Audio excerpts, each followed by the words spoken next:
जब धरती पर धर्म डगमगाने लगा, तब ईश्वर ने श्री राम के रूप में अवतार लिया। लेकिन ईश्वर के हर कार्य के लिए एक ऐसे सेवक की आवश्यकता होती है जो शक्ति में अजेय, बुद्धि में अप्रतिम और भक्ति में अद्वितीय हो। और वही थे पवन पुत्र हनुमान।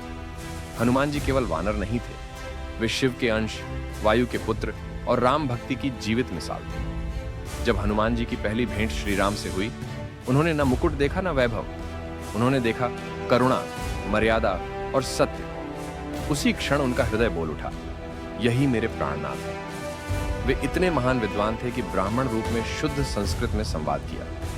श्री राम ने लक्ष्मण से कहा, इतनी निर्मल भाषा वही बोल सकता है जिसने वेदों का गहन अध्ययन किया। सीता माता की खोज का समय आया, कोई भी समुद्र पार करने का साहस नहीं कर सका।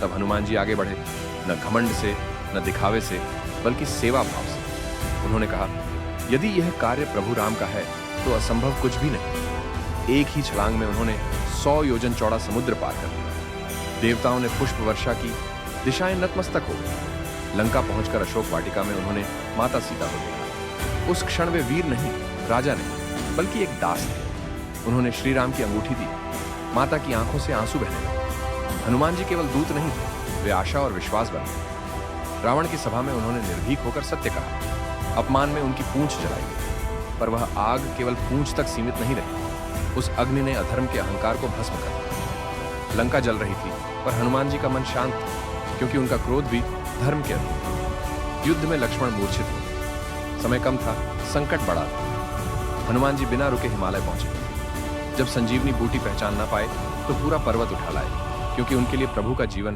पर्वत से भी हल्का था। हनुमान जी ने कभी स्वयं को महान नहीं कहा, उनका एक ही सत्य था, मैं कुछ नहीं हूं, सब कुछ मेरे राम है। यही कारण है कि आज भी जहां राम है वहां हनुमान है, जहां भक्ति है वहां हनुमान है, और जहां संकट है वहां हनुमान है।